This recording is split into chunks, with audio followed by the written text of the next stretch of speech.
ரொம்ப நாளாக ட்ரை பண்ணிட்டு பார்க்கணுன்னு ரொம்ப நாள் ஆசை. இப்போ தான் வந்து அது முடிஞ்சிருக்கு. நல்லா மெல்ட் பண்ணிவிட்டு சோப்பு மெல்ட் பண்ணி கலர் போட்டுட்டு அதை வந்து நம்ம திராட்சையோட மோல்டில் வந்து நல்லா ஃபில் பண்ணிக்கிடுங்க. ஒரு சைடு வந்து நம்ம பார்த்தோன்னா சணலை வந்து நம்ம முடிச்சு போட்டு நாட் போட்டு இது பண்ணிக்கிட்டேன். இப்போ 2 மோல்டையும் நல்லா வந்து ப்ரெஸ் பண்ணி அந்த மோல்டு 2யும் வந்து பார்த்திங்கன்னா ஜாயின் பண்ணிக்கிட்டாச்சு. நல்லா டைட் பண்ணி மோல்டை வந்து அமுக்கி விட்டுட்டேன். எக்ஸ்ட்ராவாக இருக்கிறத நம்ம அப்புறம் வந்து காஞ்சதுக்கப்புறம் வந்து நம்ம கத்தி வச்சு நம்ம எடுத்துக்கலாம். இப்போ ட்ரை பண்ண விட்டாச்சு. ஒரு 2 ஹவர் 3 ஹவர் வந்து நல்லா ட்ரை பண்ண விட்டுருங்க. அதுக்கப்புறம் என்ன பண்ணுறீங்க அப்படின்னா நல்லா வந்து காஞ்சதுக்கப்புறம் எக்ஸ்ட்ராவாக உள்ளது எல்லாத்தையும் எடுத்துகிட்டு பார்த்திங்கன்னா எவ்வளோ அழகாக இருக்குது பாருங்கள். குண்டு குண்டாக பார்க்கும்போதே அவ்வளோ சாட்டிஸ்ஃபையிங்காக இருந்தது.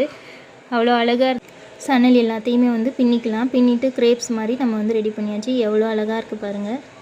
Must try.